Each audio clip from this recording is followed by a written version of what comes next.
tallar-la manualment. Algunes pedreres ja s'explotaven fa 200 anys. Una vegada abandonades, han esdevingut un paisatge molt peculiar. D'alguna manera recorda el claustre d'un monestir amb vegetació exuberant que creix protegida de la tramuntana i columnes de roca deixades aquí i allà a causa de la seva impracticable duresa. Altres pedreres encara són actives, però ara, òbviament, s'exploten per mitjans mecànics. L'aspecte és més rectilini, però la vida també s'hi aferra. Cadascun d'aquests blocs pesa 150 quilos i es tallarà amb el gruix i la mida necessaris segons l'ús que se li vulgui donar. Els edificis més emblemàtics de Ciutadella són fets en pedra de marès. Al capvespre, la seva natural coloració taronjada és realçada i produeix un efecte molt estètic.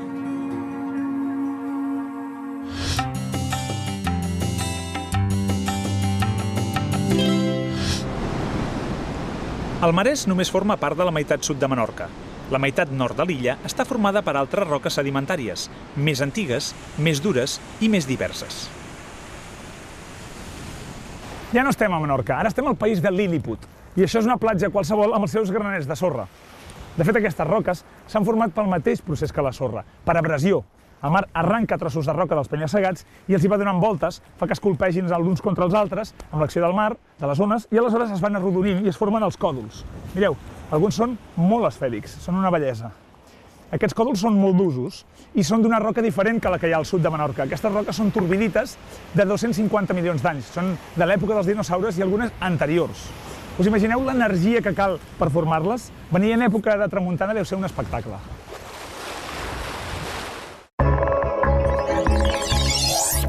Els fonaments de Menorca estan fets amb una pedra d'aquesta qualitat. Mireu què faig amb ella.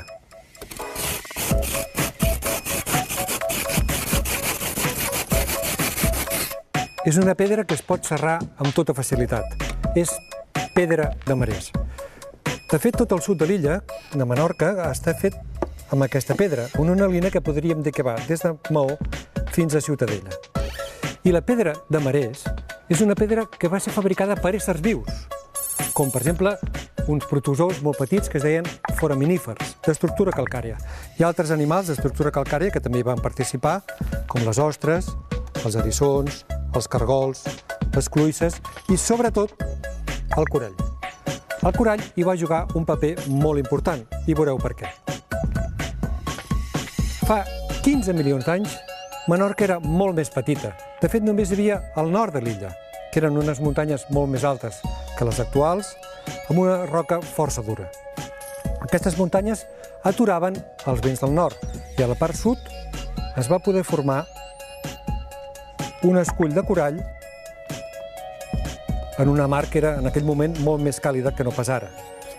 En l'interior d'aquestes aigües tranquil·les es va posar en marxa una formidable factoria biològica. Tots aquests animals van dedicar-se a reproduir-se desaforadament. La festa va durar 7 milions d'anys i, a mida que anaven morint, les seves restes calcàries anaven quedant al fons de la badia. També es barrejaven amb els materials que per l'erosió baixaven de les muntanyes.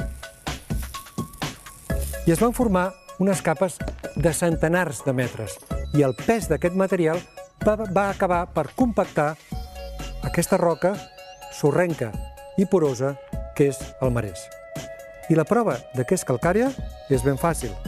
Agafem un àcid, com és el salfumant, i el salfumant se la menjarà.